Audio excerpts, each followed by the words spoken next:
Breaking news చూస్తున్నాము. ఒక స్థాయి దాకా వచ్చేదాకా కష్టపడడం, న్యాయం వైపు ధర్మం వైపు నిలబడేలా యాక్షన్ చేయడం, ఒక స్థాయి దాకా చేరుకుని కష్టపడ్డదంతా కూడా ఒక్క దెబ్బలో పోగొట్టుకోవడం. పేరు, ప్రఖ్యాత, పరువు, అన్నిటికన్నా ముఖ్యమైనది క్యారెక్టర్. ఏదైనా క్యారెక్టర్ పోయిన రోజున మనిషి బతికినా కూడా చచ్చిన శవంతోనే లెక్క అంటుంటారు. ఇక తాజాగా ఇటీవల ఈరోజు ఉదయం నుంచి ఒక వార్త సంచలనంగా మారింది. ఆంధ్రప్రదేశ్, తెలంగాణ రెండు తెలుగు రాష్ట్రాల నుంచి వచ్చిన ఒక famous choreographer alias Jani master, ఇతని పేరు జానీ మాస్టర్, కొరియోగ్రాఫర్గా, డ్యాన్స్ మాస్టర్గా ఢీ జోడీ అనే ఒక షో నుంచి అవతరించిన వ్యక్తి.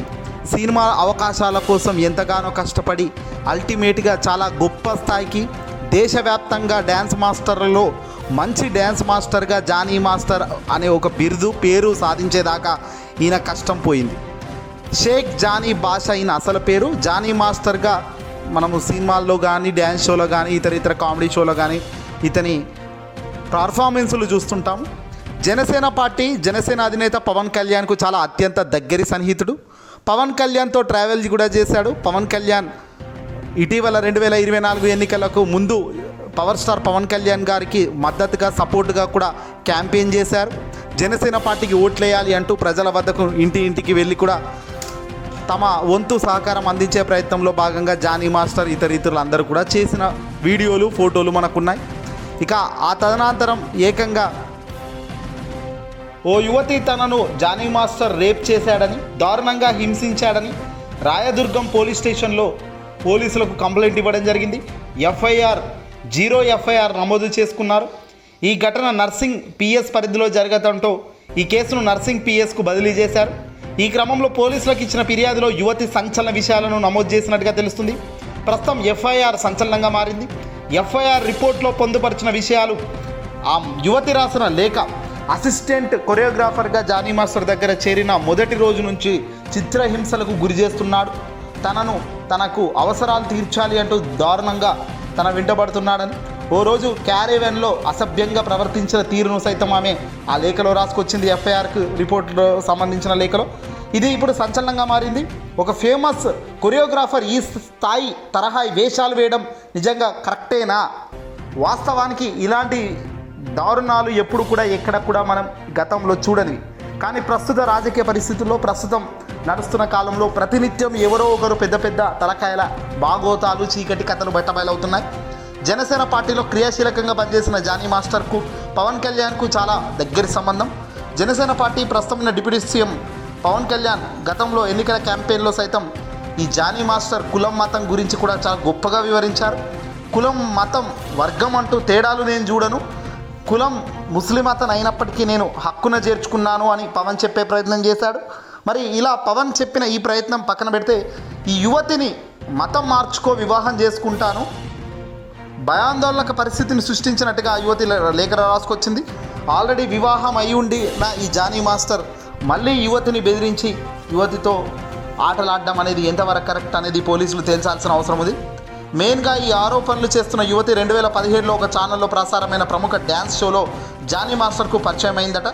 తనకు కొరియోగ్రాఫర్గా ఉండాలని జానీ మాస్టర్ తన టీంలో యువతిని ఒప్పించారట. ఆ తర్వాత 2019లో జానీ మాస్టర్ టీంలో సదరు యువతి అసిస్టెంట్ కొరియోగ్రాఫర్గా చేరిందట. ఈ నేపథ్యంలో జానీ మాస్టర్ ప్రతిరోజు ఆ మహిళని ఇబ్బంది పెట్టాలని చూశారని కూడా చెప్తుంది. జానీ మాస్టర్తో పాటు మరో ఇద్దరితో కలిసి ముంబైకి వెళ్ళినప్పుడు ఒకే హోటల్లో బస చేశామని, అప్పుడు జానీ మాస్టర్ బెదిరించి అత్యాచారానికి పాల్పడ్డాడంటూ కూడా యువతి చెప్పుకొచ్చింది. ఈ విషయాన్ని బయట ఎవరికి చెప్పితే చంపేస్తానంటూ కూడా బెదిరింపులు చేశారని కూడా యువతి తన ఫిర్యాదులో వెల్లడించింది. షూటింగ్ సమయంలో కూడా లైంగికంగా వేధించేవాడని, తన క్యారీవన్లోకి వచ్చి కూడా తాను కొన్ని అసాంఘిక కార్యక్రమాలు చేసే కార్యక్రమం కూడా పోలీసుల ముందు బయట పెట్టడం జరిగింది. ఇక మతం మార్చుకొని తనను పెళ్లి చేసుకోవాలి అంటూ జానీ మాస్టర్ బలవంతం చేశాడట. బాధితురాలు పోలీసులకు ఇచ్చిన ఫిర్యాదులో ఇవన్నీ స్పష్టంగా పేర్కొన్నారు. ఈ నేపథ్యంలో బాధిత యువతి స్టేట్మెంట్ రికార్డ్ చేసిన పోలీసులు ఆమె దగ్గర నుంచి లిఖితపూర్వక ఫిర్యాదును సైతం స్వీకరించారు. ఈ క్రమంలో జానీ మాస్టర్పై రాయదుర్గం పోలీసులు సెక్షన్ 376 రేప్ కేసుతో పాటు క్రిమినల్ బెదిరింపు 506, గాయపరచడం 323, క్లాజ్ 2 సెక్షన్ల కింద ఎఫ్ఐఆర్ నమోదు చేశారు. ఆ మహిళను కొట్టాడు అని కూడా సమాచారం అందుతుంది. ఇది పవన్ తాలూకే, జనసేన పార్టీ తాలూకే, డిప్యూటీ సీఎం హోదాలో ఉన్న పవన్ కళ్యాణ్ తాలూకే. ఎంతో గొప్పగా ఆయన్ను పట్టుకొని ప్రచారం చేసిన పవన్ కళ్యాణ్ మరి దీనిపై రియాక్ట్ అవుతారా? పవన్ అంటే దేవుడు దేవుడు అంటున్న జానీ మాస్టర్ తమ డిప్యూటీ సీఎంగా ఉన్న పవన్ కళ్యాణ్ ఇన్స్పిరేషన్ తీసుకొని కార్యక్రమాలకు శ్రీకారం చుట్టారా? వాస్తవానికి జగన్మోహన్ రెడ్డి గారు గతంలో చాలాసార్లు ఒక మాట చెప్పారు. ఎవరైతే మనల్ని ఇన్స్పిరేషన్గా తీసుకోవాలనో, ఎవరైతే మనల్ని హుందాగా మనం గొప్ప స్థానంలో మనం ఉన్నప్పుడు మనల్ని ఒక రోల్ మోడల్గా తీసుకొని వాళ్ళు కూడా ఇలాంటి కార్యక్రమాలు చేస్తే ఎలా అని కూడా జగన్ ఓ సందర్భంగా చెప్పారు. జగన్మోహన్ రెడ్డి గారు పవన్ కళ్యాణ్ 3 పెళ్లిల విషయం ప్రస్తావిస్తూ విమర్శించే కార్యక్రమంలో భాగంగా ఒకసారి మీ అభిమానులు కానీ మిమ్మల్ని ప్రేమించే వాళ్ళు కానీ మా పవన్ గారు చేసినట్టే మేము చేస్తామని వాళ్ళు 2-3 వివాహాలుగా చేసుకునే మొదలు పెడితే దేశంలో కానీ రాష్ట్రంలో కానీ పరిస్థితులు ఎలా ఉంటాయని చెప్పారు జగన్ ఒక సందర్భం. నేడు చూస్తుంటే పరిణామాలు అలాగే కనబడుతున్నాయి. పేరుకు గొప్పలు మంచి వాళ్ళగా నటన చేస్తూనే పవన్ కళ్యాణ్ పక్కన ఉన్న వీళ్ళు చేసే అరాచకాలు యువతను ప్రేరేపించి హింసిస్తున్న తీరు చూస్తుంటే బాధాకరం.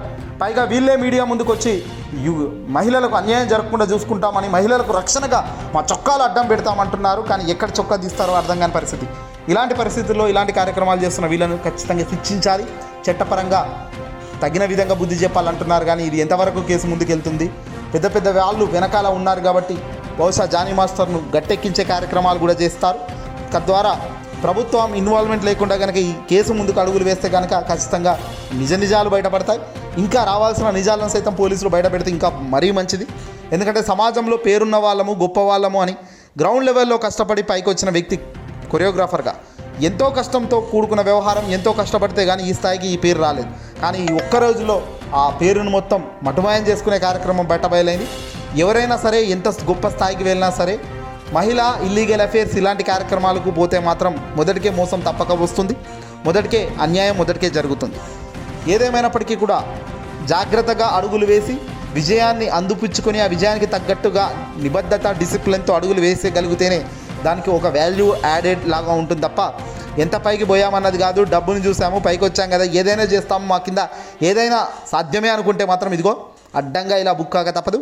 తాజాగా ఈరోజు ఉదయం నుంచి కూడా జానీ మాస్టర్ భాగవతం బయటబలవుతున్న తరుణంలో ఎఫ్ఐఆర్ కూడా వెలుగులోకి వచ్చింది. ఎఫ్ఐఆర్తో పాటు ఆ యువతి లిఖితపూర్వకంగా పోలీస్ స్టేషన్లో జరిగింది మొత్తం కూడా ఇంగ్లీష్ పదాలలో తాను రాసుకొచ్చిన వివరణ కూడా మనం చూస్తున్నాం. పూర్తి స్థాయిలో ఎఫ్ఐఆర్ను స్వీకరించిన పోలీసులు పలు సెక్షన్ల కింద కేసులు అయితే నమోదు చేశారు. మరి యాక్షన్ ఎలా తీసుకుంటారు? జానీ మాస్టర్ను అరెస్ట్ ఏమైనా చేస్తారా, నోటీసులు ఇస్తారా ఏంటి అనేది మాత్రం ఖచ్చితంగా చూడాల్సిన అవసరం ఉంది.